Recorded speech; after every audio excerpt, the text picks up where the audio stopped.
disputa parece mais apertada. E nós vamos conversar exatamente com um dos candidatos de oposição à presidência do Senado, o senador eleito pelo PL do Rio Grande do Norte, Rogério Marinho. Senador eleito, boa noite, muito obrigado pela sua participação aqui no nosso CNN Prime Time. Eu começo pedindo para o senhor dar um posicionamento sobre os ataques que nós vimos em Brasília no dia 8. Como é que o senhor está vendo os desdobramentos ao ataque no Senado pelos golpistas naquele 8 de janeiro? Como é que andam, na sua avaliação, as investigações, os afastamentos que já foram determinados, os pedidos de prisão? Bom, vejo com muita preocupação. Nós repudiamos qualquer ato de vandalismo, de barbárie, de interrupção de vias públicas.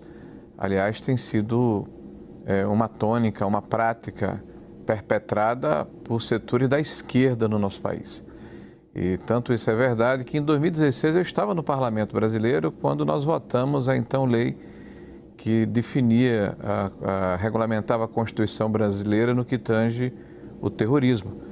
E a tipificação de motivação política, né, para terrorismo foi derrubada naquela oportunidade pelos setores da esquerda no Congresso. Porque desde a redemocratização de 1988, invariavelmente as manifestações terminam em depredação. Então nós achamos isso lamentável, nós repudiamos, achamos que as autoridades têm que agir de forma muito dura para identificar e punir aqueles que perpetraram esses crimes.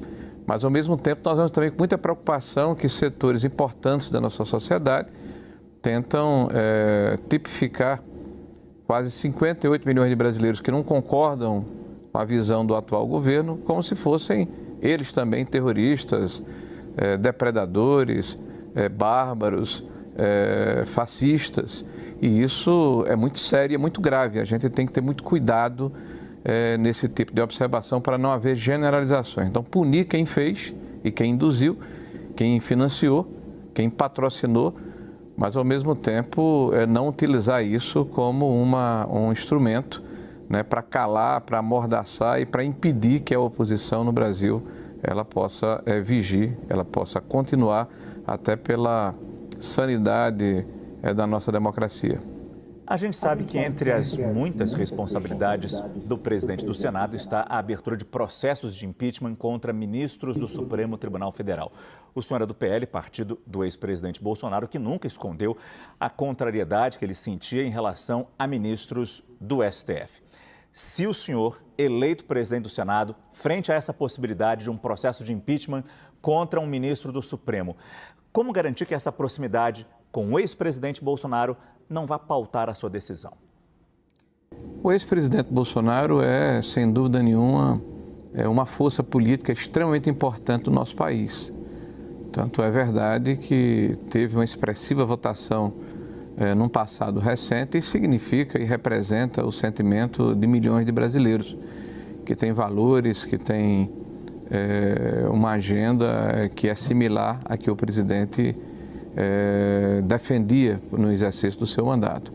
A nossa candidatura representa um grupo de parlamentares que tem pautas em defesa, por exemplo, de um legado econômico que pertence ao Estado brasileiro e necessariamente não votaram no presidente Bolsonaro. São pessoas que, por exemplo, ficam muito assustadas quando escutam, quando ouvem no Palácio do Planalto, numa cerimônia como aconteceu hoje, a defesa da revogação da reforma trabalhista, da lei da liberdade econômica, da lei da terceirização, que ficam perplexos, que ficam constrangidos até quando vemos representantes do nosso país, como ministros de Estado, que vão para um fórum internacional falar mal do país, ou dizer até inverdades e fake news, afirmar que 120 ou 130 milhões de brasileiros passam fome, como é o caso agora da ministra Marina Silva, talvez secundando o que fazia o presidente Lula quando ia a fóruns internacionais dizer que tinha 30 milhões de crianças de rua no Brasil. Então isso é intolerável, né? Nós temos que ter compostura no exercício de cargos públicos e isso certamente constrange um grande número de parlamentares que quer ver um parlamento livre, um parlamento altivo, um parlamento independente e um parlamento que tenha, sobretudo, a capacidade de fazer valer a Constituição brasileira. que determina de uma forma muito clara que os poderes precisam ser necessariamente harmônicos e independentes entre si.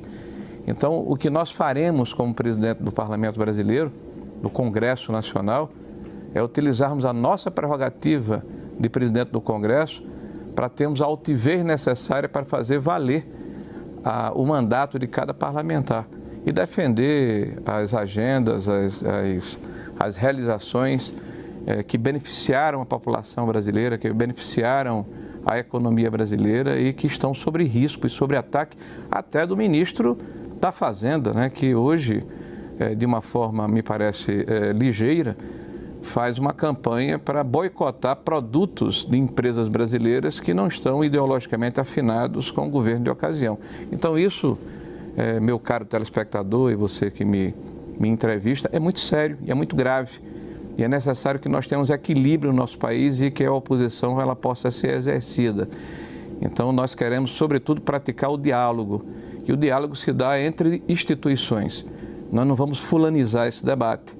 O diálogo vai se dar entre o Senado da República, o Congresso Nacional, né, representado pelo Senado da República, o Supremo Tribunal Federal, o Executivo, que são os poderes da República, de forma altiva, de forma tranquila e sem assodamento, nem beligerância, até porque não é isso que o Estado brasileiro quer, que a sociedade brasileira deseja. O que nós desejamos, nós queremos é a pacificação do Brasil. O nosso analista de